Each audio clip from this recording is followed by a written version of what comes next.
I'm Ali Bongo, Ondimba, President of Gabon, and I'm to send a message to all the friends that we have all over the world to tell them to make noise, for the people here have arrested me and my family.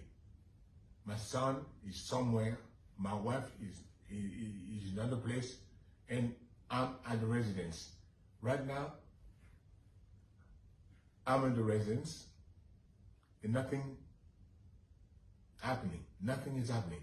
I don't know what's going on. So I'm calling you to make noise, really. I'm thanking you. Thank you.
President!